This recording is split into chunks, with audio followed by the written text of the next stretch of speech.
ಹೇಳಿದ್ದು ಇದನ್ನು ಮಾಡೋಕ್ಕೆ.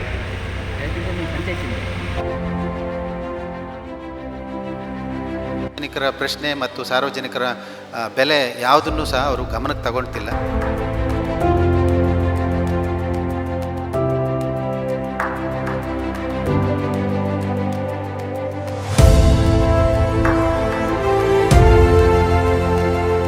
ಬೇಲಿಯೇ ಎದ್ದು ಹೊಲ ಮೇದಂತೆ ಇವರೇ ಅರಣ್ಯದೊಳಗೆ ಕಸದ ತ್ಯಾಜ್ಯವನ್ನು, ಅದೇನು ಲಾರಿಗಟ್ಟಲೆ ಇರುವಂಥ ತ್ಯಾಜ್ಯವನ್ನು ಅರಣ್ಯದೊಳಗೆ ದೂಡ್ತಿದ್ದಾರೆ. ಈ ಕಡೆ ಏನಾಗುತ್ತೆ, ಹಸಿ ಕಸವನ್ನು ಕೊಡ್ತಾರೆ. ಸೊ ಇದನ್ನ ಪಂಚಾಯತಿಗಳು ನಿಭಾಯಿಸಕ್ಕೆ ಆಗ್ತಾ ಇಲ್ಲ. ಹಾಗಾಗಿ ಇದರಲ್ಲಿ ನಾವು ಫೇಲ್ಯೂರ್ ಆದ ಅಂತ ಅನ್ಸುತ್ತೆ.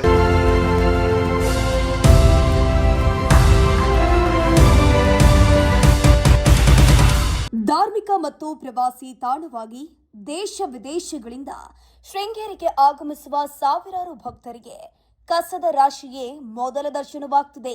ಬೇಲಿಯೇ ಎದ್ದು ಹೊಲ ಮೇಯ್ದಂತೆ ಎಂಬ ಗಾದೆಯಂತೆ ಸಾರ್ವಜನಿಕರಿಗೆ, ಪ್ರವಾಸಿಗರಿಗೆ ಬುದ್ಧಿ ಹೇಳಬೇಕಾದ ಗ್ರಾಮ ಪಂಚಾಯಿತಿಯ ಇಂತಹ ಕೆಲಸಕ್ಕೆ ಇಳಿದಿರುವುದು ನಾಚಿಕೆಗೇಡಿನ ಸಂಗತಿಯಾಗಿದೆ.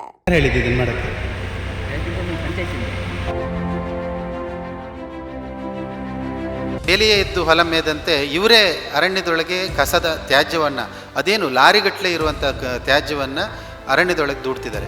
ಶೃಂಗೇರಿ ತಾಲೂಕಿನ ಮೆಣಸೆ ಗ್ರಾಮ ಪಂಚಾಯಿತಿ ವ್ಯಾಪ್ತಿಯ ಸೆಕ್ಷನ್ 17ರ ಅರಣ್ಯ ಪ್ರದೇಶದಲ್ಲಿ ರಸ್ತೆಯ ಬದಿಯಲ್ಲೇ ಕಸದ ರಾಶಿ ಬಿದ್ದಿದ್ದು ದುರ್ವಾಸನೆ ಹರಡ್ತಾ ಇದೆ. ಪ್ಲಾಸ್ಟಿಕ್ ತ್ಯಾಜ್ಯಗಳು, ಆಹಾರ ತ್ಯಾಜ್ಯಗಳು ಸೇರಿದಂತೆ ವಿವಿಧ ರೀತಿಯ ಘನ ತ್ಯಾಜ್ಯಗಳು ಪರಿಸರ ಮಾಲಿನ್ಯಕ್ಕೆ ಕಾರಣವಾಗುತ್ತಿವೆ. ಈ ಕುರಿತು ಸಾರ್ವಜನಿಕರು ಗ್ರಾಮ ಪಂಚಾಯಿತಿಗೆ ದೂರನ್ನ ನೀಡಿದ ಹಿನ್ನೆಲೆಯಲ್ಲಿ ಸ್ಥಳಕ್ಕೆ ತೆರಳಿದ ಪಂಚಾಯಿತಿ ಅಧಿಕಾರಿಗಳು ಜೆಸಿಬಿ ಯಂತ್ರದ ಮೂಲಕ ಕಸವನ್ನ ತೆರವುಗೊಳಿಸುವ ಬದಲು ಅದನ್ನೇ ಅರಣ್ಯ ಪ್ರದೇಶದ ಒಳಗೆ ತಳ್ಳುತ್ತಿರುವುದನ್ನು ಗಮನಿಸಿದ ಕಣದಮನೆ ಜಗದೀಶ್ ಅಧಿಕಾರಿಗಳ ಕ್ರಮವನ್ನ ತರಾಟೆಗೆ ತೆಗೆದುಕೊಂಡಿದ್ದಾರೆ.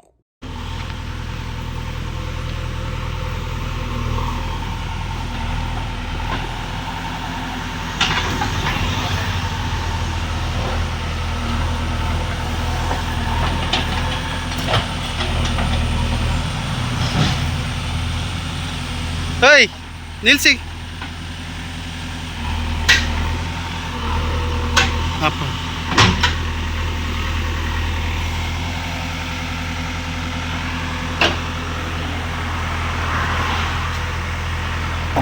ಇದೇ ಎಂತ ಮಾಡೋದು ಇದು? ಕಸದ್ದು ಯಾರು ಹೇಳಿದ್ದು ಇದನ್ನು ಮಾಡೋಕ್ಕೆ? ಯಾರು ಹೇಳಿದ್ದು? ಪಂಚಾಯತಿಯರು ಯಾರು ಹೇಳಿದ್ದು? ಹೌದು, ಕ್ಲೀನ್ ಅಂದ್ರೆ ಎಲ್ಲಿಗೆ ಹಾಕೋದು ಇದನ್ನ? ಎಲ್ಲಿಗೆ ಹಾಕ್ತೀರಿ? ಇದೀಗ ಊರ್ ಮನೆಯವರೇ ಯಾರೋ ತಂದು ಹಾಕಿರೋದು. ಹೌದು, ಜವಾಬ್ದಾರಿ. ಅದನ್ನ ತೆಗೆದು ಕಾಡಿಗೆ ದುಡಿದ್ರೆ ಅದೆಲ್ಲಿಗೆ ಹೋಗುದು ಮತ್ತೆ? ಜವಾಬ್ದಾರಿ ಬೇಕು. ಅದೇ ಜವಾಬ್ದಾರಿ, ಗ್ರಾಮ ಪಂಚಾಯತಿ ಜವಾಬ್ದಾರಿ ಬೇಕಲ್ವಾ? ಹೌದು, ಆದ್ರೆ ಈಗ ಊರ್ ಮನೆಯವರೇ ಇದ್ದು ಯಾರೋ ಮನೆ ಖಾಲಿ ಮಾಡಿದಾರೆ, ಕ್ಲೀನ್ ಮಾಡಿದಾರೆ. ಹೌದು, ಅದನ್ನ ಸಾರ್ವಜನಿಕರು ತಪ್ಪು ಮಾಡ್ತಾರೆ. ಶಿಕ್ಷಿಸ್ಬೇಕಾದವ್ರು ಯಾರು? ಗ್ರಾಮ ಪಂಚಾಯತಿಯರಲ್ಲ. ಇದೇನು ಅನಾಚಾರ ಇದು? ಮೊನ್ನೆ ದಿನ ನಾನು ಶೃಂಗೇರಿ ಕಡೆಗೆ ಬರ್ತಿರುವಾಗ ಅಲ್ಲಿ ದೊಡ್ಡಾನೆಯಿಂದ ಮೋಸ್ಟ್ಲಿ ಅದು ಮೀಸಲು ಅರಣ್ಯ 17 ಆಗಿರೋ ಜಾಗ ಕುಂತೂರು ಗ್ರಾಮಕ್ಕೆ ಸೇರುತ್ತೆ. ಆ ಜಾಗದಲ್ಲಿ ರಸ್ತೆ ಬದಿಯಲ್ಲಿ ಒಂದಷ್ಟು ಕಸದ ರಾಶಿ ಒಂದೆರಡು ತಿಂಗಳಿಂದ ಬಿದ್ದಿತ್ತು. ಅದನ್ನು JCB ಮೂಲಕ ಅರಣ್ಯದೊಳಗೆ ದೂಡ್ತಾಯಿದ್ರು. ಯಾರಿದು, ಏನು ಮಾಡ್ತಿದ್ದಾರೆ ಅಂಥೇಳಿ ನಿಲ್ಲಿಸಿ ಕೇಳೋಣ ಅಂತ ನಿಲ್ಲಿಸಿದೆ. ಕೊನೆ ಕೇಳುವಾಗ ಗ್ರಾಮ ಪಂಚಾಯತಿ ಸಿಬ್ಬಂದಿ ಒಬ್ಬರಿದ್ದರು. ಗ್ರಾಮ ಪಂಚಾಯತಿಯವರೇ, ಮೆಣಸೆ ಗ್ರಾಮ ಪಂಚಾಯತಿಯವರೇ ಆ ಕೆಲಸ ಮಾಡ್ತಿದ್ದಾರೆ ಅಂಥೇಳಿ ಭಾಳ ಆತಂಕ ಆಯ್ತು ನನಗೆ. ಸಾರ್ವಜನಿಕರು ನೀಡಿದ ದೂರಿಗೆ ಶಾಶ್ವತ ಪರಿಹಾರವನ್ನ ಕಂಡುಕೊಳ್ಳೋ ಬದಲು ಕಸವನ್ನ ಅರಣ್ಯದ ಒಳಕ್ಕೆ ಹಾಕುವಂಥದ್ದು ಪರಿಸರಕ್ಕೆ ಮಾರಕವಾಗಿದ್ದು ಇದು ಜವಾಬ್ದಾರಿಯುತ ಆಡಳಿತದ ಲಕ್ಷಣವಲ್ಲ ಅಂತ ಅವರು ಆಕ್ರೋಶ ವ್ಯಕ್ತಪಡಿಸಿದ್ದಾರೆ. ಈ ಬಗ್ಗೆ ಅರಣ್ಯ ಇಲಾಖೆಯ ಗಮನಕ್ಕೂ ತರಲಾಗಿದ್ರು ಯಾವುದೇ ಕ್ರಮ ಕೈಗೊಳ್ಳದಿರೋದು ಬೇಸರದ ಸಂಗತಿ. PDO ಅವರನ್ನು ಸಂಪರ್ಕ ಮಾಡಿದೆ. ಯಾರು ಇಂಥ ನೀಚ್ ಕೆಲಸ ಮಾಡ್ತಿರೋದು? ಅರಣ್ಯದೊಳಗೆ ಕಸವನ್ನು ದೂಡ್ತಿದ್ದೀರಲ್ಲ, ಅದನ್ನು ಯಾಕೆ ವಿಲೇವಾರಿ ಮಾಡಲಿಲ್ಲ ನೀವು?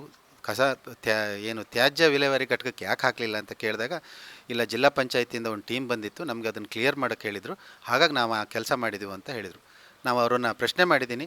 ಮತ್ತು ಅದನ್ನು ಅಲ್ಲಿಂದ ರಿಮೂವ್ ಮಾಡಬೇಕು, ಮಾಡಿ ಏನು ಕಸ ವಿಲೇವಾರಿ ಘಟಕ ಇದೆ ನಿಯಮಾನುಸಾರ ಅದರಲ್ಲಿ ಮಾಡಬೇಕು ಅಂಥೇಳಿ ಅವರಿಗೆ ಭಿನ್ನವಿಸಿದ್ದೀನಿ. ಅದು ಮೊನ್ನೆ ಸಂಜೆ ನಡೆದ ಘಟನೆ. ಇದುವರೆಗೂ ಯಾವುದೇ ಕ್ರಮ ಕೈಗೊಂಡಿಲ್ಲ. ಅವರಿಗೆ ಸಾರ್ವಜನಿಕರ ಪ್ರಶ್ನೆ ಮತ್ತು ಸಾರ್ವಜನಿಕರ ಬೆಲೆ ಯಾವುದನ್ನು ಸಹ ಅವರು ಗಮನಕ್ಕೆ ತಗೊಳ್ತಿಲ್ಲ. ಮೆಣಸೆ ಗ್ರಾಮ ಪಂಚಾಯಿತಿಯವರು ಅರಣ್ಯದ ಜಾಗದೊಳಗೆ ಅಷ್ಟೊಂದು ಬೃಹತ್ ಮಟ್ಟದ ಕಸ ತ್ಯಾಜ್ಯವನ್ನು ದಬ್ಬಿದ್ದಾರೆ JCB ಮೂಲಕ. ಅದು ಅರಣ್ಯ ಇಲಾಖೆ ಗಮನಕ್ಕೆ ತಂದಿದ್ದೇವೆ ನಾವು. ಅವರು ಯಾವುದೇ ಕ್ರಮ ಕೈಗೊಂಡಿಲ್ಲ. ದಯವಿಟ್ಟು ಅವರು ಅರಣ್ಯ ಇಲಾಖೆಯವರು ಪ್ರಕರಣವನ್ನು ದಾಖಲಿಸಬೇಕು ಮತ್ತು ಸಂಬಂಧಪಟ್ಟ ಯಾವ ಸೆಕ್ಷನ್ ಅಡಿ ಕಾನೂನು ಜರುಗಿಸ್ಬೋದು ಅನ್ನೋದನ್ನು ಮಾಡಿ ಅವ್ರ ಮೇಲೆ ಕಾನೂನು ಕ್ರಮ ಜರುಗಿಸಿದರೆ ಮಾತ್ರ ಮುಂದೆ ಬೇರೆಯವರಿಗೆ ಅದು ಎಚ್ಚರಿಕೆ ಆಗ್ತದೆ ಅಂಥೇಳಿ ನಾವು ಕೇಳ್ಕೊಳ್ತೇವೆ. ಇದನ್ನು ಮನವಿ ಅಂತಾದರೂ ತಿಳ್ಕೊಳ್ಳಿ, ಅಥವಾ ನಮ್ಮ ಹೋರಾಟ ಮುಂದುವರಿಬೇಕಾ ಅಥವಾ ಬೇಡವಾ ಅನ್ನೋದು ಅರಣ್ಯ ಇಲಾಖೆ ನಿರ್ಧರಿಸಬೇಕು. ದಯವಿಟ್ಟು ಅರಣ್ಯ ಇಲಾಖೆಯವರು ಇದನ್ನು ಗಮನ ಹರಿಸಿ ಪ್ರಕರಣ ದಾಖಲಿಸಬೇಕು ಅಂತೇಳಿ ಕೇಳ್ಕೊಳ್ತೇನೆ. ಪರಿಸರವನ್ನು ಸ್ವಚ್ಛವಾಗಿಟ್ಟುಕೊಳ್ಳಬೇಕಾದ ಅಧಿಕಾರಿಗಳೇ ಈ ರೀತಿಯ ನಿರ್ಲಕ್ಷ್ಯ ತೋರ್ತಿರೋದು ನಾಚಿಕೆಗೇಡಿನ ಬೆಳವಣಿಗೆಯಾಗಿದೆ ಅಂತ ಜಗದೀಶ್ ಅಭಿಪ್ರಾಯಪಟ್ಟಿದ್ದು, ಸಂಬಂಧಪಟ್ಟ ಅಧಿಕಾರಿಗಳು ತಕ್ಷಣ ಸೂಕ್ತ ಕ್ರಮ ಕೈಗೊಂಡು ಕಸದ ಸಮಸ್ಯೆಗೆ ಶಾಶ್ವತ ಪರಿಹಾರವನ್ನ ಕಂಡುಕೊಳ್ಳಬೇಕು ಅಂತ ಕರಾವಳಿ ಮಲೆನಾಡು ಜನಪರ ಒಕ್ಕೂಟದ ಮುಖಂಡ ಕಣದಮನೆ ಜಗದೀಶ್ ಒತ್ತಾಯಿಸಿದ್ರು. ಪ್ರವಾಸಿಗರಾಗಿರ್ಬೋದು, ಸಾರ್ವಜನಿಕರಾಗಿರ್ಬೋದು, ಕಸ ಎಸೆದಾಗ ಅವರಿಗೆ ಅರಿವನ್ನು ಮೂಡಿಸೋದಾಗಲಿ ಅಥವಾ ದಂಡವನ್ನು ವಿಧಿಸೋದಾಗಲಿ, ಕಾನೂನು ಮೂಲಕ ಬಲಪ್ರಯೋಗವನ್ನು ಮಾಡಿ ಆದರೂ ಸಹ ಅದು ಘಟನೆಗಳು ನಡೆದಿದ್ದಾಗೆ ನೋಡಬೇಕಾದಂಥ ಜವಾಬ್ದಾರಿ ಗ್ರಾಮ ಪಂಚಾಯತಿ ಮತ್ತು ಸರ್ಕಾರದ್ದಿರುತ್ತೆ. ಆದರೆ ಬೇಲಿಯೇ ಇದ್ದು ಹೊಲ ಮೇದಂತೆ ಇವರೇ ಅರಣ್ಯದೊಳಗೆ ಕಸದ ತ್ಯಾಜ್ಯವನ್ನು, ಅದೇನು ಲಾರಿಗಟ್ಟಲೆ ಇರುವಂಥ ತ್ಯಾಜ್ಯವನ್ನು ಅರಣ್ಯದೊಳಗೆ ದೂಡ್ತಿದ್ದಾರೆ. ಇದನ್ನು ನಾನು ಅರಣ್ಯ ಇಲಾಖೆಯ ಗಮನಕ್ಕೂ ತಂದಿದ್ದೇನೆ. ಅವರು ಸಹ ಯಾವುದೇ ಕ್ರಮ ಕೈಗೊಳ್ಳುವ ಬಗ್ಗೆ ನಮ್ಮ ಮನವಿಗೆ ಸ್ಪಂದಿಸಿಲ್ಲ. ಹಾಗಾಗಿ ನಾನು ಕರಾವಳಿ ಮಲೆನಾಡು ಜನಪರ ಒಕ್ಕೂಟದ ಪರವಾಗಿ ಅರಣ್ಯ ಇಲಾಖೆಗೆ ಮನವಿ ಮಾಡಿಕೊಡ್ತೇನೆ ಮತ್ತು ಗ್ರಾಮ ಪಂಚಾಯತಿ ಮತ್ತು ಸರ್ಕಾರಕ್ಕೆ ಮನವಿ ಮಾಡಿಕೊಳ್ಳೋದು, ಇದಕ್ಕೊಂದು ಅಮೂಲಾಗ್ರ ಪರಿಹಾರವನ್ನು ಕಂಡುಹಿಡಿದುಕೊಳ್ಬೇಕು. ಇಲ್ಲಿ ನನ್ನ ಮನವಿ ಏನಂದರೆ, ಇಲ್ಲಿ ಇರುವ ಸಾರ್ವಜನಿಕರು ಅವರೇನು ಕಾನೂನನ್ನು ರೂಪಿಸ್ತಾರೆ ಅದಕ್ಕೆ ಸ್ಪಂದಿಸಬೇಕು. ಮತ್ತು ಏನು ಪರಿಸರಾಸಕ್ತರಿದ್ದಾರೆ ಅವರು ಸಹ ಅದ್ರ ಜೊತೆಗೆ ಕೈ ಜೋಡಿಸಿ ಕಸ ತ್ಯಾಜ್ಯ ವಿಲೇವಾರಿಗಳನ್ನು ಭಾಳ ಅಚ್ಚುಕಟ್ಟಾಗಿ ಮಾಡೋದಕ್ಕೆ ಸಹಕಾರ ಮಾಡ್ತಾರೆ ಅಂಥೇಳಿ ನನ್ನ ಭಾವನೆ. ಸಹಜವಾಗಿ ಮನುಷ್ಯ ಯಾವತ್ತೂ ಒಳ್ಳೆಯದನ್ನು ಸ್ವೀಕರಿಸ್ತಾನೆ, ಕೆಟ್ಟದಾಗಿ ಯಾವುದು ಅವರು ಇರಲ್ಲ. ಹುಟ್ಟು ಗುಣ ಅವ್ರದ್ದು ಒಳ್ಳೆತನವೇ. ಅವರನ್ನು ಒಳ್ಳೆಯದಕ್ಕೆ ಪ್ರೇರಣೆ ಮಾಡಿದ್ರೆ ಖಂಡಿತವಾಗಿಯೂ ಸಹಕರಿಸ್ತಾರೆ. ಎಲ್ಲ ಕಡೆ ಕೇರಳದಂಥ ರಾಜ್ಯಗಳಲ್ಲಾಗಿರ್ಬೋದು ಅಥವಾ ವಿದೇಶಗಳಲ್ಲಾಗಿರ್ಬೋದು, ಮುಂದುವರಿದ ರಾಷ್ಟ್ರಗಳಲ್ಲೆಲ್ಲ ಕಸ ತ್ಯಾಜ್ಯ ವಿಲೇವಾರಿಯನ್ನು ಬಹಳ ವೈಜ್ಞಾನಿಕವಾಗಿ ಮಾಡ್ತಾಯಿದ್ದಾರೆ. ಏನಾಗುತ್ತೆ ಈ ನಮ್ಮ ದೇಶದಲ್ಲಿ ಈ ರಾಜ್ಯ ಸರ್ಕಾರ ಆಗಿರ್ಬೋದು ಅಥವಾ ಏನು ಸ್ಥಳೀಯ ಆಡಳಿತಗಳು ಅದಕ್ಕೊಂದು ರೂಪುರೇಷೆ ಮಾಡಬೇಕು ಮತ್ತು ಸಾರ್ವಜನಿಕರ ಸಹಭಾಗಿತ್ವವನ್ನು ಮಾಡ್ಕೊಳ್ಬೇಕು. ಯಾಕೆಂತ ಹೇಳಿದ್ರೆ ಬರೀ ಕಾನೂನನ್ನು ಮಾಡಿದರೆ, ಬಲಪ್ರಯೋಗವನ್ನು ಮಾಡಿದರೆ ಆಗಲ್ಲ. ಸಾರ್ವಜನಿಕ ಸಹಭಾಗಿತ್ವದಲ್ಲಿ ಅರಿವನ್ನು ಮೂಡಿಸ್ಬೇಕು ಮತ್ತು ಸಾರ್ವಜನಿಕರೇ ಕಸ ಎಸೆಯೋರನ್ನು ತಡೆದು ಅವರಿಗೆ ಬುದ್ಧಿ ಹೇಳುವಂಥ ಕೆಲಸ ಆಗಿರ್ಬೋದು ಅಥವಾ ದಂಡ ಹಾಕುವಂಥದ್ದಕ್ಕೆ ಸಜೆಸ್ಟ್ ಮಾಡುವಂಥದ್ದಾಗಿರ್ಬೋದು ಮಾಡಿದರೆ ಮಾತ್ರ ಇದಕ್ಕೆ ಪರಿಹಾರ ಆಗುತ್ತೆ. ಮೊನ್ನೆ ನಡೆದಿರ್ತಕ್ಕಂಥ ಘಟನೆಗೆ ಅರಣ್ಯ ಇಲಾಖೆಯವರು ತಕ್ಷಣದಲ್ಲಿ ಕಾನೂನು ಕ್ರಮ ಕೈಗೊಳ್ಳಬೇಕು ಅಂಥೇಳಿ ಕರಾವಳಿ ಮಲೆನಾಡು ಜನಪರ ಒಕ್ಕೂಟದ ಪರವಾಗಿ ನಾನು ನಿಮ್ಮ ಮೂಲಕ ನಾನು ಅವರಿಗೆ ಮನವಿಯನ್ನು ಮಾಡ್ತಿದ್ದೇನೆ. ಇಲ್ಲದೆ ಹೋದರೆ ನಾವು ಈ ಹೋರಾಟವನ್ನು ಮುಂದುವರಿಸಬೇಕಾಗುತ್ತೆ. ನಾವು ಬಹಳ ದಿನಗಳಿಂದ ಇದನ್ನು ಗಮನಿಸ್ತಾ ಇದ್ದೇವೆ. ಕಸ ತ್ಯಾಜ್ಯ ವಿಲೇವಾರಿ ಒಂದೇ ನಮಗೆ ಇಡೀ ಪರಿಸರಕ್ಕೆ ಮಾರಕವಾಗಿ ಪರಿಣಮಿಸ್ತಾ ಇದೆ.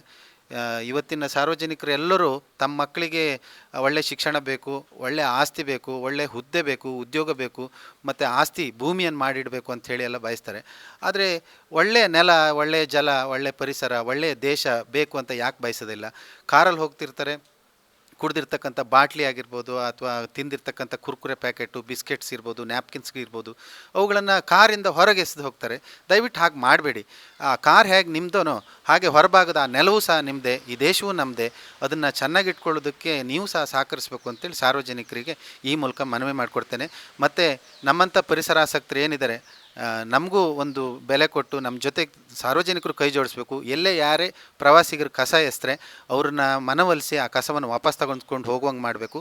ಮತ್ತು ಸರ್ಕಾರಗಳು ಕಾನೂನು ನೀತಿ ರೂಪಣೆಗಳನ್ನು ಮಾಡಿ ದಂಡ ವಿಧಿಸುವಂಥ ಕೆಲಸವನ್ನು ತಕ್ಷಣದಿಂದಲೇ ಜಾರಿಗೊಳಿಸುವಂತೆ ಮಾಡಬೇಕು ಅಂತೇಳಿ ನಿಮ್ಮ ಮೂಲಕ ಮನವಿ ಮಾಡ್ತೇನೆ. ನಾನು CC ಕ್ಯಾಮರಾಗಳನ್ನ ಅಳವಡಿಸಬೇಕು. ಅದನ್ನೇ ನಾನೀಗ ಮುಂಚಿತವಾಗಿ ಹೇಳ್ದಂಗೆ ದಂಡ ಹಾಕೋದಕ್ಕೆ ಅಪರಾಧಿಗಳು ಯಾರು ಅಂತ ಕಂಡುಹಿಡಬೇಕಾದ್ರೆ CC ಕ್ಯಾಮರಾಗಳನ್ನ ಹಾಕಬೇಕು. ಸಾರ್ವಜನಿಕರ ಸಹಭಾಗಿತ್ವದಲ್ಲಿ ಸಮಿತಿಗಳನ್ನು ಮಾಡ್ಕೊಳ್ಬೇಕು, ಅವರಿಗೆ ತರಬೇತಿಗಳನ್ನು ನೀಡಬೇಕು, ಅವ್ರನ್ನ ಸೋಷಲ್ ಏನು ಸರ್ವಿಸ್ಗೋಸ್ಕರ ಅವರನ್ನು ರೆಡಿ ಮಾಡಬೇಕು. ಶಾಲೆಗಳಲ್ಲಿ ಈಗಾಗಲೇ ಪರಿಸರದ ಪುಸ್ತಕಗಳಿದ್ದಾವೆ, ಆದರೆ ಆ ಮಟ್ಟದಲ್ಲಿ ಮಕ್ಕಳನ್ನು ಪ್ರೇರಣೆ ಮಾಡುವಂಥದ್ದು ಅಥವಾ ಅವರನ್ನು ಆ ನಿಟ್ಟಿನಲ್ಲಿ ಅವರನ್ನು ರೆಡಿ ಮಾಡುವಂಥದ್ದು ನಡೀತಾ ಇಲ್ಲ. ಮಕ್ಕಳಿಗೂ ಸಹ ಅದನ್ನು ಪಾಠ ಆಗಬೇಕು, ಪರಿಸರದ ಬಗ್ಗೆ ಸ್ವಚ್ಛತೆ ಬಗ್ಗೆ ಜ್ಞಾನವನ್ನು ಮೂಡಿಸಬೇಕು. ಇನ್ನೊಂದು ನಾನು PDO ಹತ್ರ ಮಾತಾಡಿದಾಗ ಹೇಳ್ತಾರೆ ಅನುದಾನದ ಕೊರತೆ ಇದೆ ಅಂತ ಹೇಳಿದರು. ಅದ್ರ ಬಗ್ಗೆ ನಮಗೆ ಗೊತ್ತಿಲ್ಲ. ಸರ್ಕಾರಗಳಿಗೆ ಬೇರೆ ಬೇರೆ ಕೆಲಸಗಳಿಗೆ ಸಾವಿರಾರು ಕೋಟಿ ರೂಪಾಯಿ ಅನುದಾನ ನೀಡಲಿಕ್ಕಾಗುತ್ತೆ. ಆದರೆ ಇಂಥದ್ದೊಂದು ಶಾಶ್ವತವಾದ ಪರಿಸರ ನಿರ್ಮಾಣಕ್ಕಾಗಿ ಸಣ್ಣ ಮಟ್ಟದ ಒಂದು ಅನುದಾನವನ್ನು ನೀಡಿ ಸದ್ಬಳಕೆ ಮಾಡ್ಕೊಳ್ಳೋಕೆ ಸಾಧ್ಯ ಇಲ್ವಾ? ಹಾಗಾಗಿ ಈ ಮೂಲಕ ಕೇಳೋದು ಸರ್ಕಾರಕ್ಕೆ ಅನುದಾನವನ್ನು ನೀಡಬೇಕು, ಅದನ್ನು ಸದ್ಬಳಕೆ ಮಾಡಬೇಕು, ಸಾರ್ವಜನಿಕರ ಭಾಗಿತ್ವವನ್ನು ತಗೊಳ್ಬೇಕು ಅಂತೇಳಿ ನಾನು ಈ ಮೂಲಕ ಕೇಳ್ಕೊಳ್ತೇನೆ. ಇನ್ನು ಇದೇ ವೇಳೆ ವಿಷಯಕ್ಕೆ ಪ್ರತಿಕ್ರಿಯಿಸಿದ ಮೆಣಸೆ ಗ್ರಾಮ ಪಂಚಾಯಿತಿಯ ಮಾಜಿ ಅಧ್ಯಕ್ಷ ತ್ರಿಮೂರ್ತಿ, ಕಸ ನಿರ್ವಹಣೆ ಇಂದು ಪಂಚಾಯಿತಿಗಳ ಮುಂದಿರುವ ದೊಡ್ಡ ಸವಾಲಾಗಿದ್ದು, ಇದು ಕೇವಲ ಮೆಣಸೆ ಗ್ರಾಮ ಪಂಚಾಯಿತಿಯ ಸಮಸ್ಯೆಯಲ್ಲ, ದೇಶದಾದ್ಯಂತ ಎಲ್ಲ ಸ್ಥಳೀಯ ಸಂಸ್ಥೆಗಳು ಎದುರಿಸುತ್ತಿರುವ ಸಮಸ್ಯೆಯಾಗಿದೆ ಅಂತ ಹೇಳಿದರು. ಇಡೀ ಪಂಚಾಯತಿ ವ್ಯವಸ್ಥೆಯಲ್ಲಿ ಕಸ ವಿಲೇವಾರಿ ಘಟಕದ ಒಂದು ದೊಡ್ಡ ತೊಂದರೆ ಇಡೀ ದೇಶಾದ್ಯಂತ ಏನಿದೆ. ಸ್ವಚ್ಛ ಭಾರತ್ ಮಿಷನ್ ಅಡಿ ನಮ್ಮ ಇಡೀ ಮೆಣಸೆ, ನಾನು ಗ್ರಾಮ ಪಂಚಾಯತಿ ಮಾಜಿ ಸದಸ್ಯ. ನನಗೆ ಒಂದು 5 ತಿಂಗಳ ಹಿಂದೆ ನಾವು ಫೆಬ್ರವರಿ 3ರಂದು ನಾವು ನಮ್ಮದೆಲ್ಲ ಅವಧಿ ಮುಗ್ದಿರುತ್ತೆ. ಅಲ್ಲಿ ತನಕ ಒಂದು ಸ್ವಲ್ಪ ಕಷ್ಟಪಟ್ಟೆ ಕಸ ವಿಲೇವಾರಿ ಘಟಕನ ನಾವು ನಿಭಾಯಿಸ್ತಿದ್ದು. ಸ್ವಚ್ಛ ಭಾರತ ಮಿಷನ್ ಅಡಿಯಲ್ಲಿ ಕಳೆದ 14 ತಿಂಗಳುಗಳಿಂದ ಪಂಚಾಯಿತಿ ಕಸ ವಿಲೇವಾರಿಗೆ ನಿರಂತರವಾಗಿ ಶ್ರಮಿಸುತ್ತಿದ್ದು, ಪ್ರತಿ ವರ್ಷ ಸುಮಾರು 5ರಿಂದ 6 ಲಕ್ಷ ರೂಪಾಯಿ ವೆಚ್ಚ ಮಾಡಲಾಗ್ತಿದೆ. ಆದಾಗ್ಯೂ ಸಾರ್ವಜನಿಕರ ಸಂಪೂರ್ಣ ಸಹಕಾರ ದೊರೆಯದ ಕಾರಣ ಸಮಸ್ಯೆಗೆ ಶಾಶ್ವತ ಪರಿಹಾರ ಸಿಗ್ತಿಲ್ಲ ಅಂತ ತಿಳಿಸಿದ್ರು. ಈ ಸ್ವಚ್ಛತೆ ಅನ್ನುವಂಥದ್ದು ಕೇವಲ ಪಂಚಾಯಿತಿಯ ಜವಾಬ್ದಾರಿಯಲ್ಲ, ಪ್ರತಿಯೊಬ್ಬ ನಾಗರಿಕನ ಕರ್ತವ್ಯ ಕೂಡ ಹೌದು. ಕಸವನ್ನ ಮೂಲದಲ್ಲೇ ವಿಂಗಡಿಸೋದು, ಪ್ಲಾಸ್ಟಿಕ್ ಬಳಕೆಯನ್ನ ಕಡಿಮೆ ಮಾಡುವುದು ಮತ್ತು ಸಾರ್ವಜನಿಕ ಸ್ಥಳಗಳನ್ನ ಸ್ವಚ್ಛವಾಗಿಡೋದು ಎಲ್ಲರ ಜವಾಬ್ದಾರಿಯಾಗಿದೆ. ಆದರೆ ಕೆಲವೆಡೆ ವಿದ್ಯಾವಂತರೇ ಪ್ಲಾಸ್ಟಿಕ್ ಹಾಗೂ ಇತರೆ ತ್ಯಾಜ್ಯವನ್ನ ಸಾರ್ವಜನಿಕ ಸ್ಥಳಗಳಲ್ಲಿ ಎಸೆಯುತ್ತಿರೋದು ವಿಷಾದನೀಯ ಎಂದು ಅವರು ಹೇಳಿದರು. ವರ್ಷಕ್ಕೆ ಒಂದು 5ರಿಂದ 6 ಲಕ್ಷ ರೂಪಾಯಿಯಷ್ಟು ಸ್ವಚ್ಛ ಭಾರತ್ ಮಿಷನ್ ಹೆಸರಲ್ಲಿ ಪಂಚಾಯಿತಿ ದುಡ್ಡು ಖಾಲಿ ಆಗುತ್ತೆ. ಆದರೆ ಅದು ಎಲ್ಲೂ ಕೂಡ ಮೆಟರಲೈಸ್ ಆಗ್ತಾ ಇಲ್ಲ. ಅದನ್ನು ಸೆಗ್ರಿಗೇಟ್ ಮಾಡಬೇಕಂತೇಳಿ ಕುಂಚಬೇಲ್ ಸಮೀಪ ಒಂದು ಘಟಕ ಇದೆ. ಅಲ್ಲೂ ಕೂಡ ಹಸಿ ಕಸ ಮತ್ತು ಒಣ ಕಸನ ಎರಡನ್ನೂ ಸೆಗ್ರಿಗೇಟ್ ಮಾಡ್ತಾರೆ. ಬಟ್ ತುಂಬ ಕಷ್ಟದ ಕೆಲಸ. ಆದರೆ ತುಂಬ ಕಡೆ ಏನಾಗುತ್ತೆ, ಹಸಿ ಕಸನ ಕೊಡ್ತಾರೆ. ಸೊ ಇದನ್ನು ಪಂಚಾಯತಿಗಳು ನಿಭಾಯಿಸೋಕ್ಕಾಗ್ತಾ ಇಲ್ಲ. ಹಾಗಾಗಿ ಇದರಲ್ಲಿ ನಾವು ಪ್ರತಿ ಸಲ ಜಗದೀಶ್ ಅವರು ಕೂಡ ನಾವು ತುಂಬ ಸಲ ಎಲ್ಲ ಚರ್ಚೆ ಮಾಡಿದ್ದು, ಒಂದು ಸಾರ್ವಜನಿಕವಾಗಿ ಅವೇರ್ನೆಸ್ ಮಾಡಬೇಕು ಅಂತ. ನಾವು ಎಲ್ಲ ಒಂದು ಕಡೆದಲ್ಲಿ ಫೇಲ್ಯೂರ್ ಆದವು ಅಂತ ಅನಿಸುತ್ತೆ. ಬಟ್ ಸಿಸ್ಟಮೆಟಿಕ್ ಆಗಿ ನಾವು ಅದನ್ನು ಪಂಚಾಯತಿಲಿ ಕ್ಲೀನಾಗಿ ಘಟಕ ನಿರ್ವಹಣೆ ಮಾಡಿತ್ತು. ಆದರೆ ಈ ಮೆಣಸೆ ಶೃಂಗೇರಿ ಸೇತುವೆಯಿಂದ ಹಿಡಿದು ಮೆಣಸೆ ತನಕ ಸ್ವಲ್ಪ CCTV ಇದೆ, ಜನವಸತಿ ಕೇಂದ್ರ ಇರೋದ್ರಿಂದ ಸ್ವಲ್ಪ ಅವೇರ್ನೆಸ್ ಇದೆ ಅಲ್ಲಿ. ಬಟ್ ಏನಾಗಿದೆ ಅಂದರೆ, ಈ ದೊಡ್ಡಾನೆ ಅಂತ ಪ್ರದೇಶದಲ್ಲಿ ಯಾರ್ಯಾರೋ ತಂದು, ಸ್ವಲ್ಪ ವಿದ್ಯಾವಂತರೇ ಕೂಡ ತಂದು ಈ ತಡಿ, ದಿಂಬು, ಕಸ, ಪ್ಲ್ಯಾಸ್ಟಿಕ್ಕು ಮೂಟೆಗಳನ್ನು ತಂದು ಹಾಕೋಗ್ತಾರೆ. ಸೊ ಈ ಪಂಚಾಯತಿಲಿ ಕಾರ್ಯಕ್ರಮಗಳು ಮತ್ತು ನಮ್ಮ RDPR ಅಲ್ಲಿ ಏನಿದೆ ಅಂದರೆ, ಒಂದು ಫೋಟೋ ತೆಗೆದು ಸ್ವಚ್ಛತೆಯನ್ನು ಮೇಲ್ನೋಟಕ್ಕೆ ತೋರಿಸುವಂಥ ಕಾರ್ಯಕ್ರಮ ಎಲ್ಲ ಕಡೆ ಇರ್ತದೆ. ಅದು ಯಾವಾಗ ಬೇಕಾದ್ರೆ ಆಗ್ಬೋದು ಅವರಿಗೆ. ಹಾಗಾಗಿ ಅದನ್ನು, ಆ ಕಸವನ್ನು ಕಾಡಿಗೆ ದೂಡೋದು ಅದು ಒಂದು ಶಾಶ್ವತವಾದ ಇದಲ್ಲ, ಅದೊಂದು ತಪ್ಪು. ಹಾಗೆ ಅದಕ್ಕೆ ನಾವೆಲ್ಲ ಸಂಘಟಿತರಾಗಿ ಕರಾವಳಿ ಮಲೆನಾಡು ಆಗಿರ್ಬೋದು, ಈ ಮೆಣಸೆ ಪಂಚಾಯತಿ, ನಾವು ಇಡೀ ಪ್ರಪಂಚನ ಸರಿ ಮಾಡ್ತೀವಿ ಅಂತಲ್ಲ, ನಾವು ಮೆಣಸೆ ಪಂಚಾಯತಿಲಿ ಒಂದನ್ನ ಸಾಂದರ್ಭಿಕವಾಗಿ ಪ್ರತಿ ಹಂತದಲ್ಲೂ ಒಂದು ಅವೇರ್ನೆಸ್ ಮಾಡಿ, ಒಂದು ಪ್ಲಾಸ್ಟಿಕ್ ಎಸೆದು ಕೂಡ ಒಂದು ವಿಷ ಅನ್ನೋ ರೀತಿಯಲ್ಲಿ ಜನರಿಗೆ ಒಂದು ಅವೇರ್ನೆಸ್ ಮಾಡಬೇಕು ಅಂತ ನನ್ನೊಂದು ಬಯಕೆ. ಈ ರೀತಿಯ ಇನ್ನಷ್ಟು ವಿಡಿಯೋಗಳು ನಿಮಗೆ ಸಿಗಬೇಕೇ? ಹಾಗಾದ್ರೆ ಈಗಲೇ ನ್ಯೂಸ್ ಮಲ್ನಾಡ್ ಚಾನೆಲ್ನ ಸಬ್ಸ್ಕ್ರೈಬ್ ಆಗಿ, ಕೆಳಗಿರೋ ಸಬ್ಸ್ಕ್ರೈಬ್ ಬಟನ್ ಮೇಲೆ ಕ್ಲಿಕ್ ಮಾಡಿ ಉಚಿತವಾಗಿ ಸಬ್ಸ್ಕ್ರೈಬ್ ಆಗಿ. ನಿಮ್ಮ ಒಂದೊಂದು ಸಬ್ಸ್ಕ್ರೈಬ್ ಕೂಡ ನಮಗೆ ಬೆಂಬಲ, ಸ್ಫೂರ್ತಿ.